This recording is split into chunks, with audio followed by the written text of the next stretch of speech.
Hello दोस्तों, मैं हरीश मिश्रा स्वागत करता हूं आपका अपने YouTube channel fine art education point में। सबसे पहले आप सभी परेशान ना हो, जैसे हमें समय मिलेगा वैसे आपको हम वीडियो बना करके देते रहेंगे। तो सब आप अपनी तैयारी अपनी तरीके से करते रहें, जो हमसे बन पाएगा, जितना हमसे हो पाएगा हम आपके लिए नए नए वीडियो नए नए तरीके से नई नई ट्रिक से याद कराने की कोशिश करते रहेंगे। तो आप सभी अपनी तैयारी अच्छे तरीके से करते रहें। मैं पहले भी कह रहा हूं, अभी भी कह रहा हूं, क्वेश्चन सरल ही आएंगे। आप ज़्यादा से ज़्यादा रिवीजन करें चीज़ों का, और जैसे भी हमें समय मिलेगा हम बिल्कुल आपके लिए वीडियो लेकर के लाते रहेंगे। तो आज की जो हमारी क्लास है उसमें हम राम मंदिर और रामलला की जो मूर्ति है उसको कवर करेंगे, क्योंकि रिसेंट में जो चीज़ें हुई हैं वो एग्जाम के पॉइंट ऑफ व्यू से ज़रूरी हैं, इसलिए हम आज की क्लास में इसे कवर करेंगे। तो हमारा आज का जो टॉपिक है वो है राम मंदिर और रामलला की मूर्ति से संबंधित महत्वपूर्ण प्रश्न। तो प्रश्न तो बाद में बात करेंगे, पहले उसे हमें समझना पड़ेगा। जैसा मैं बार बार कहता हूं कि अगर हम रटेंगे तो चीज़ें तो हमें वैसे भूल ही जानी है। कितना रट लेंगे, मंदिर के बारे में इतनी सारी चीज़ें हैं, कितनी चीज़ें याद रहेंगी हमें। लेकिन अगर हमने समझ लिया, और समझने के बाद फिर थोड़ा सा तो रटना पड़ता है, थोड़ी सी मेहनत करनी पड़ती है। अगर कर लिया तो हमारा ये टॉपिक जो है बहुत अच्छी तरीके से कवर हो जाएगा। तो हम शुरू करते हैं अपना आज का टॉपिक। तो राम मंदिर और रामलला की मूर्ति दोनों से बन सकते हैं। तो राम मंदिर के बारे में कुछ पूछा जा सकता है कि कौन उसका वास्तुकार था, किस शैली में बना है, कितनी ऊंचाई है, या मूर्ति के बारे में पूछा जा सकता है कि किस पत्थर से बनी है, कितनी ऊंचाई है, किसने बनाया था। तो उस पर संबंधित प्रश्न आ सकते हैं। तो एक एक चीज, छोटी से छोटी चीज हम इस वीडियो में कवर करेंगे। तो शुरू करते हैं अपनी आज की क्लास। तो आज का जो हमारा टॉपिक है वो है राम मंदिर।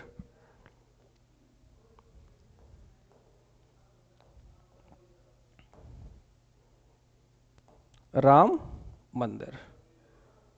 अच्छा, राम मंदिर कहाँ है, सबसे पहला प्रश्न। तो राम मंदिर है अयोध्या में। ये तो लगभग सबको पता है, अयोध्या में। तो हम इसको समझने के लिए, जब हम इस पूरे चैप्टर को अच्छे से हमें समझना है, तो पहले हम अयोध्या समझ लेते हैं, फिर राम मंदिर समझ लेंगे, और फिर रामलला की मूर्ति के बारे में समझेंगे। तीन तरीके से इस वीडियो को हम कवर करेंगे।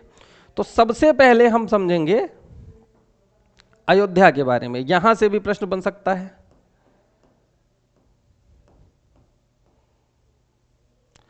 अयोध्या के बारे में जब हम देखेंगे, और फिर इधर हम देखेंगे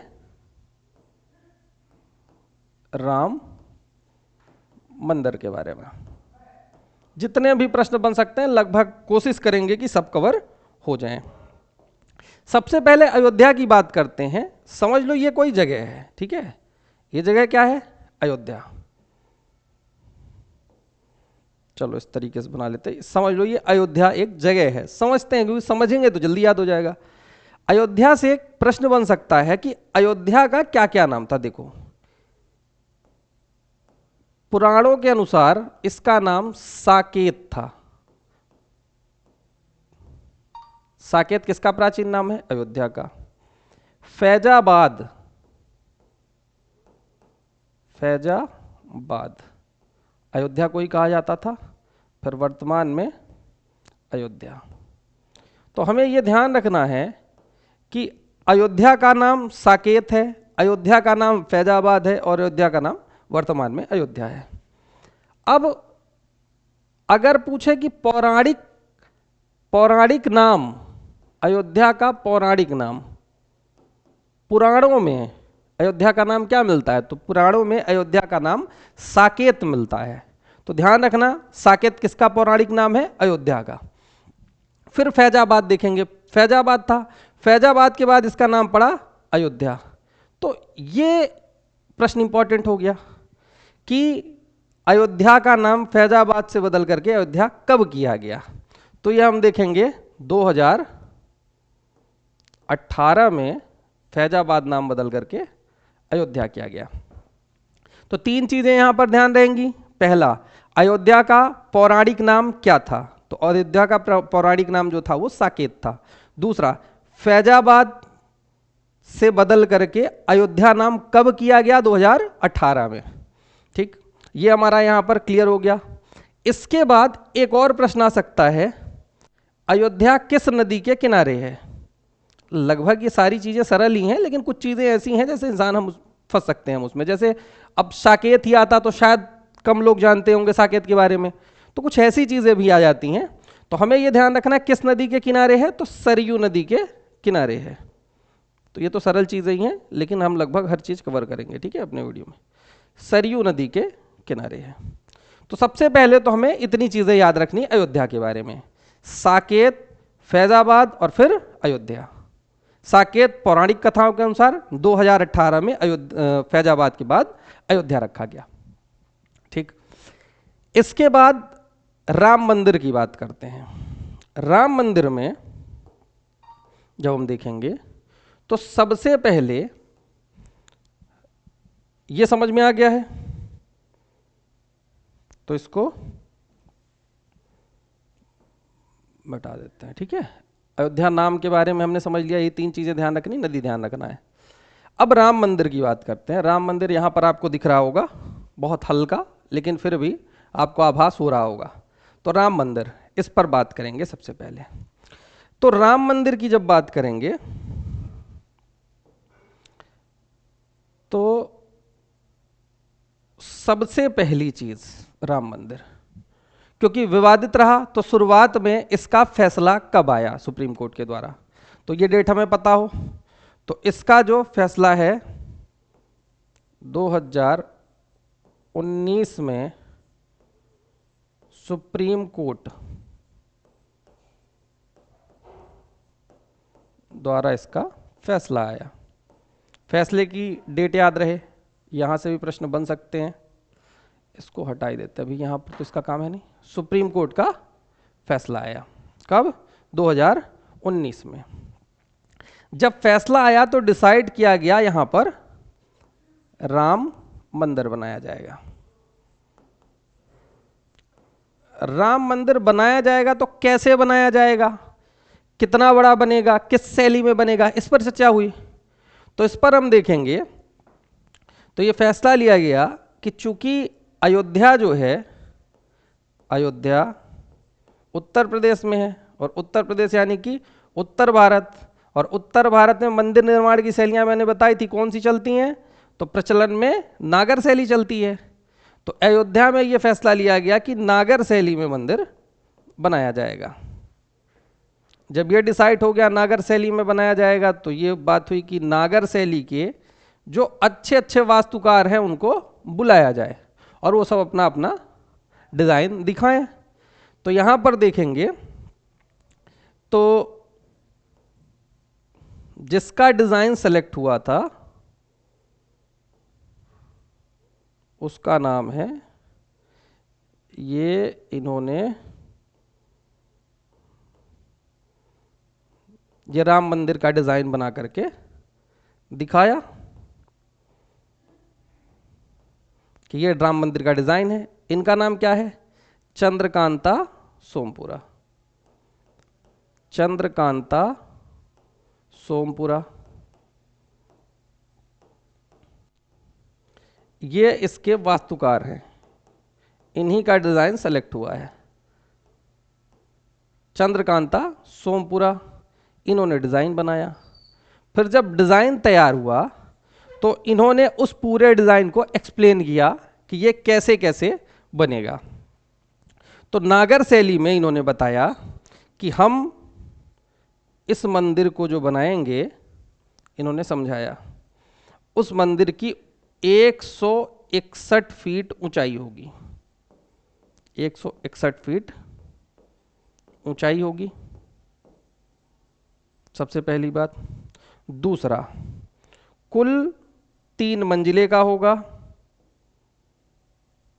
पूछे कितने मंजिले हैं, 3 मंजिले का होगा। कितने मंडप हैं, 5 मंडप होंगे।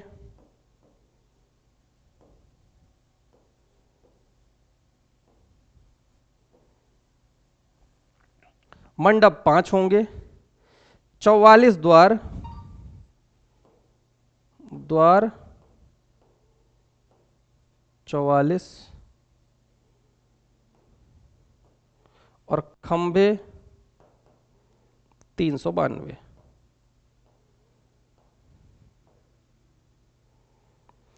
इन्होंने अपना पूरा डिजाइन एक्सप्लेन किया कि नागर शैली में ये जो मंदिर बनेगा इसकी ऊंचाई रखी जाएगी 161 फीट, कुल 3 मंजिले का यह मंदिर बनेगा, 5 मंडप होंगे और 44 प्रवेश द्वार। मंडप में देखेंगे तो 5 मंडप में नृत्य मंडप,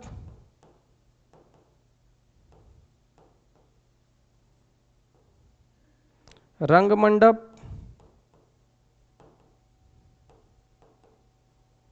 सभा मंडप,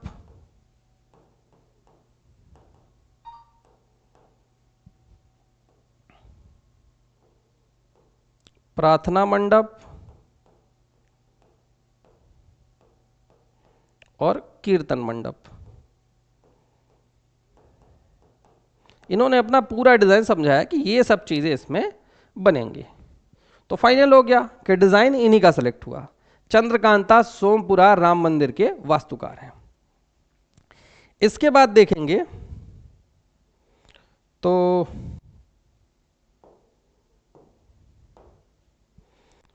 अब जब ये सेलेक्ट हो गया तो बुलाई गई टीम किसकी, जो इस बिल्डिंग को कंप्लीट करेंगे।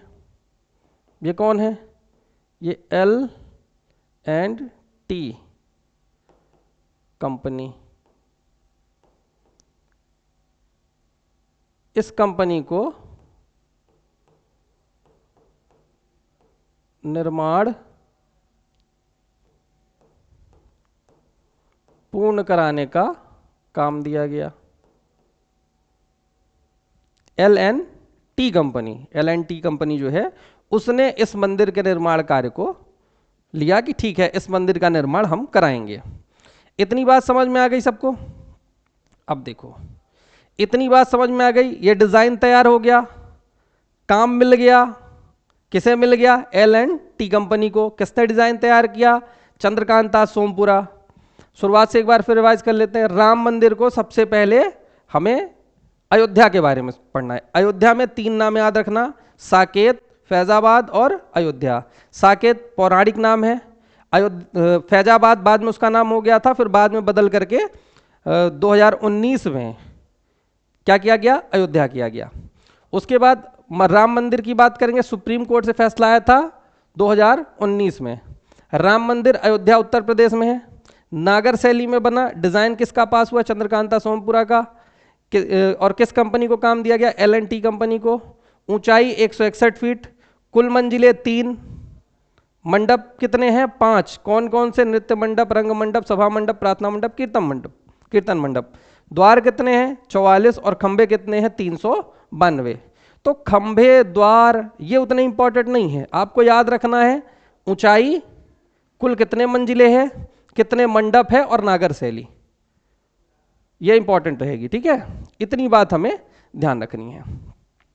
उसके बाद हम आगे देखेंगे।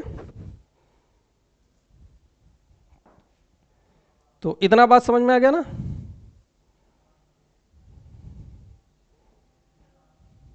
आगे चलते हैं। देखो तो ये हमारे सामने अयोध्या के राम मंदिर का डिजाइन आपको दिख रहा होगा। ये डिजाइन बनाया गया, इसमें 2 बातें आपको समझ में आ गई होंगी। सबसे पहले इसका डिजाइन किसने बनाया था, डिजाइन कहें या वास्तुकार कहें, ये ध्यान रहेगा आपको। काम किसे दिया था, L&T कंपनी, ये ध्यान रखना है। अब काम तो सबको दे दिया गया, अब इसका शुभारंभ होगा। शुभारंभ की बात करेंगे तो इसमें देखेंगे सबसे पहले होगा इसका भूमि पूजन या कहें आधारशिला। इसकी आधारशिला रखी जाएगी, फिर इसके निर्माण का काम L&T कंपनी शुरू करेगी, फिर निर्माण होगा, निर्माण होने के बाद फिर इसका उद्घाटन होगा। उद्घाटन जिस दिन मूर्ति की प्राण प्रतिष्ठा की जाएगी। तो दोनों बातों को ध्यान रखना है। तो आधारशिला कब रखी गई, तो 5 अगस्त 2020 को, 5 अगस्त 2020 को माननीय प्रधानमंत्री नरेंद्र मोदी जी द्वारा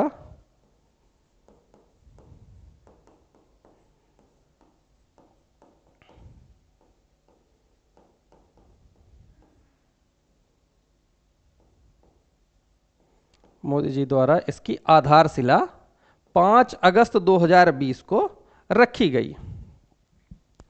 उद्घाटन 22 जनवरी 2024 को इसका उद्घाटन किया गया, यानी कि मूर्ति की प्राण प्रतिष्ठा हुई। कब? तो देखो, आधारशिला कब रखी गई? 5 अगस्त 2020 को आधारशिला, जब पहला काम शुरू हुआ उस दिन। फिर उद्घाटन कब हुआ? 22 जनवरी 2024, मूर्ति की प्राण प्रतिष्ठा किसके द्वारा की गई? माननीय प्रधानमंत्री नरेंद्र मोदी जी के द्वारा। माननीय प्रधानमंत्री नरेंद्र मोदी जी द्वारा। तो शुरुआत में हम देखेंगे आधारशिला और उद्घाटन दोनों काम मोदी जी के द्वारा ही किया गया है, ये याद रखना है। इसके बाद देखेंगे हम कि इसमें जो प्राण प्रतिष्ठा की गई उसमें क्या किया गया। उसमें जो मूर्ति स्थापित की गई है, जो मूर्ति स्थापित की गई है, उसका डिजाइन किसने बनाया था, उस मूर्ति को किसने बनाया है, दोनों अलग अलग बातें हैं। ठीक है, तो इतनी बात समझ में आ गई सबको। तो फिर हम चले आगे। ठीक, तो आगे चलते हैं तो हम इसमें देखेंगे ये है वो रामलला की मूर्ति। पहले तो सभी दर्शन कर लें प्रभु श्री रामलला के, तो पहले दर्शन कर लिया जाए इनका, उसके बाद फिर पढ़ते हैं। ठीक है, देखो बैठे बैठे अयोध्या आ गए सब लोग। तो सबसे पहले हम इन पर बात करेंगे कि अयोध्या राम मंदिर में प्राण प्रतिष्ठा कब की गई? जिस दिन उसका उद्घाटन हुआ था, डेट क्या थी? 22 जनवरी 2024। 22 जनवरी 2024 को। इसमें जब हम इसको देखेंगे, इसको अच्छे से हमें पढ़ना है, तो इसमें हम देखेंगे कि पहले इसका बना रेखा चित्र, इसका रेखा चित्र बना, और फिर उसके बाद इसी रेखा चित्र के आधार पर इसकी मूर्ति बनाई गई। ठीक, तो रेखा चित्र किसी और ने बनाया और मूर्ति किसी और ने बनाया, इसलिए हमें दोनों के नाम याद रखने हैं। अगर पूछे रेखा चित्र किसने बनाया या मूर्ति किसने बनाई, तो दोनों अलग अलग हैं। सबसे पहले रेखा चित्र किसने बनाया, इस पर हम बात करते हैं। तो काशी विद्यापीठ, काशी विद्यापीठ के विभागाध्यक्ष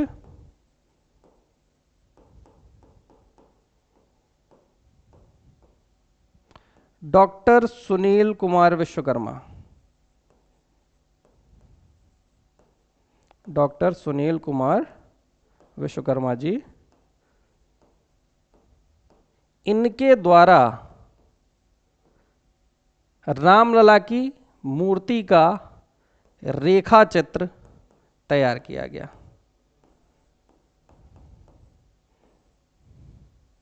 इन्होंने रेखा चित्र तैयार किया था। उन्होंने बहुत खूबसूरत बनाया था, उसी के हिसाब से ये मूर्ति बनाई गई है। ठीक है, तो रेखा चित्र डॉक्टर सुनील कुमार विश्वकर्मा जी के द्वारा बनाया गया है, जो कि काशी विद्यापीठ के विभाग के अध्यक्ष हैं, वर्तमान में भी, वर्तमान विभागाध्यक्ष हैं। दूसरी बात,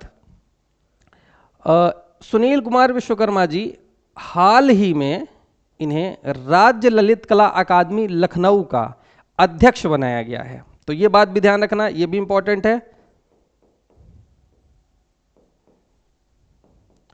हाल ही में राज्य ललित कला अकादमी का अध्यक्ष किसे चुना गया है? तो डॉक्टर सुनील कुमार विश्वकर्मा जी को। ये बात ध्यान रखनी है। तो अब ये सेक्शन हमारा कंप्लीट हो गया। अब चलते हैं हम मूर्ति में। ठीक, मूर्ति की बात करेंगे तो इसी चित्र के आधार पर मैसूर हो या कर्नाटक हो, कर्नाटक के मूर्तिकार या कहे मूर्ति शिल्पी अरुण योगीराज, अरुण योगीराज, इनके द्वारा इस मूर्ति को कृष्णशिला, कृष्णशिला जो कि काला पत्थर है, काले रंग का पत्थर है, कृष्णशिला कहा जाता है कि ये जो शिला है ये 6000 साल पुरानी है। ठीक, तो 6000 साल 6000 वर्ष प्राचीन शिला, जिसे कृष्णशिला के नाम से भी जाना जाता है, इससे इस मूर्ति का निर्माण कराया गया है। जिसकी ऊंचाई की हम बात करेंगे तो इसकी ऊंचाई 51 इंच, 51 इंच है। काले रंग के पत्थर को तराश करके अरुण योगीराज द्वारा, जो कि कर्नाटक या मैसूर के शिल्पी हैं, उनके द्वारा इस मूर्ति का निर्माण कराया गया है। अब इसके अलावा हमें इसमें क्या ध्यान देना है? ये दोनों चीज हो गई, रेखा चित्र किसने बनाया और मूर्ति किसने बनाई, मेन चीजें तो यहां से हो गई। अब इसके बाद जो हमें इसमें ध्यान रखना है वो ध्यान रखना है मूर्ति के अंदर से अगर कुछ प्रश्न पूछा जाए तो क्या क्या पूछा जा सकता है, अब उस पर बात करेंगे। सबसे पहले इसमें ध्यान दो कि ये जो मूर्ति है इसकी साइज कितनी है? अभी मैंने बताया 51 इंच, 51 इंच।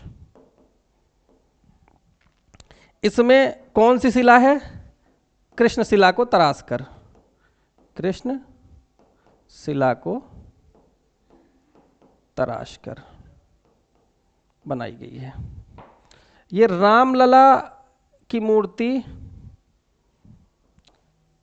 राम के बाल रूप की मूर्ति है, बाल रूप की मूर्ति है, प्रभु श्री राम के बाल रूप की मूर्ति है।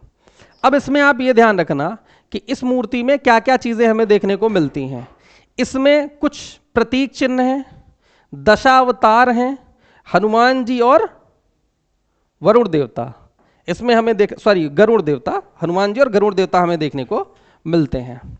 तो ये जो मूर्ति बनी है इसमें हम देखेंगे इसको 3 हिस्सों में। ठीक है, सबसे पहला प्रतीक चिन्ह, कुछ प्रतीक चिन्ह है इसमें,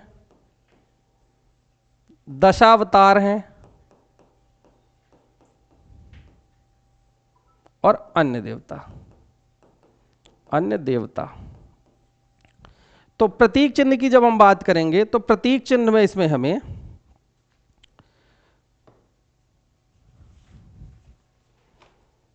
यहां पर देख लेते हैं। ठीक है, सबसे पहले ये जो मूर्ति आपको दिख रही है ये हनुमान जी की है।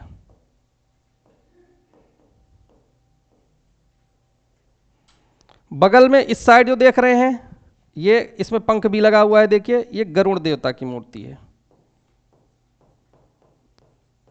गरुड़ देवता। इधर हनुमान जी, उधर गरुड़ देवता। फिर यहां पर देखेंगे तो दशावतार का क्रम से सबसे पहले मत्स्य अवतार है, मत्स्य, फिर कूर्म, फिर वराह, मत्स्य कूर्म वराह नरसिंह। ये पेपर में भी आता है, इसका सही क्रम क्या है? वत्स कूर्म वराह नरसिंह वामन, वामन, मत्स्य कूर्म वराह नरसिंह वामन। वामन के बाद आते हैं परशुराम। तो ये मूर्ति परशुराम की, परशुराम, राम, कृष्ण, बुद्ध, कल्कि। तो यहां पर देखेंगे परशुराम, यहां देखेंगे राम, कृष्ण, बुद्ध और कल्कि। तो ये दशावतार का क्रम हो गया इधर से, मत्स्य कूर्म वराह नरसिंह वामन परशुराम राम कृष्ण बुद्ध और कल्कि, ये दशावतार हो गए। इनका इसमें इस क्रम में चित्रण हुआ है। अब जो ऊपर चीजें बनी हैं, तो यहां पर हम देखेंगे तो यहां कुछ प्रतीक चिन्ह बने हुए हैं। जैसे ये देखेंगे ओम है, यहां गणेश भगवान बने हुए हैं, यहां पर हम देखेंगे तो चक्र बना हुआ है। ठीक, तो यहां पर क्या है? ओम, ओम की आकृति बनी हुई है। यहां गणेश भगवान बने हैं, कुछ कुछ जगह अलग बताया जा रहा है, क्योंकि साफ क्लियर नहीं होता, लेकिन वो गणेश जैसी आकृति दिखती है। कुछ जगह गणेश मिलता भी है, क्योंकि कई जगह इसी में थोड़ा सा कंफ्यूजन है, कुछ लोग अलग अलग बता रहे हैं। तो इस पर आप देख सकते हो कौन सा है, गणेश है, कहीं कहीं प्रतीक चिन्ह कुछ और बता रहा है, तो इसको देख लेना। ठीक है, यहां पर गणेश भगवान की ही वो मूर्ति है, जूम करके देखने पर। यहां चक्र है, यहां सूर्य है, फिर इधर देखेंगे। जब इधर आ जाते हैं हम, तो सबसे पहले गदा, शंख, स्वास्तिक। तो इतनी चीजें हमें यहां पर देखने को मिलती हैं इस मूर्ति में। उसके बाद इसमें और खास चीजें देखेंगे। ये तो पहले की मूर्ति है, अब तो इनका अलंकरण हो गया है। तो इनका जो श्रृंगार है वो देखेंगे, तो इनके जो मुकुट हैं, जो इनका आभूषण है, वो आभूषण किसने बनाया है अगर आए तो वो भी हमें ध्यान रखना है। रामलला के आभूषण,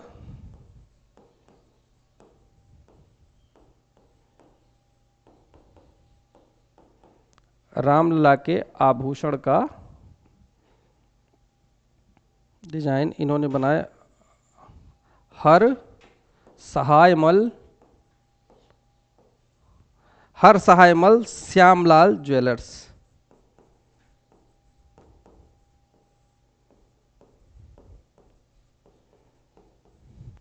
इनके द्वारा इनके जो रामलला के आभूषण हैं वो डिजाइन किए गए हैं या बनाए गए हैं इस ज्वेलर्स के द्वारा। तो लगभग इसमें एक और चीज पूछे अगर कि जो रामलला की मूर्ति है उसमें उनके हाथों में क्या है, तो हाथों में तीर और धनुष है लिए हुए बनाया गया है। वो जब हम डॉक्टर सुनील कुमार विश्वकर्मा द्वारा बनाई गई रेखा चित्र देखते हैं तो उसमें साफ साफ हमें तीर धनुष दिख जाता है, मूर्ति में भी दिख जाएगा। ये देखिए यहां पर आपको दिखेगा, ये इसमें तीर है और इसमें धनुष है। तो ये जो हमारा वीडियो है वो राम मंदिर और रामलला की मूर्ति पर आधारित है। अगर आप इतनी चीजें रखते हो तो ये केवल कला के एग्जाम के लिए नहीं है, किसी भी एग्जाम के लिए एक तरीके से जनरल नॉलेज का ये विषय है। तो इसमें एक एक चीज हम अच्छे से याद कर लेंगे, तो अगर एग्जाम में कोई भी चीज आती है तो इससे बाहर नहीं पूछी जाएगी, इसी में से संबंधित कोई चीज पूछी जाएगी तो पूछी जाएगी। तो आप अच्छे से इस टॉपिक को तैयार कर लें। मिलेंगे किसी नए टॉपिक में, तब तक के लिए धन्यवाद।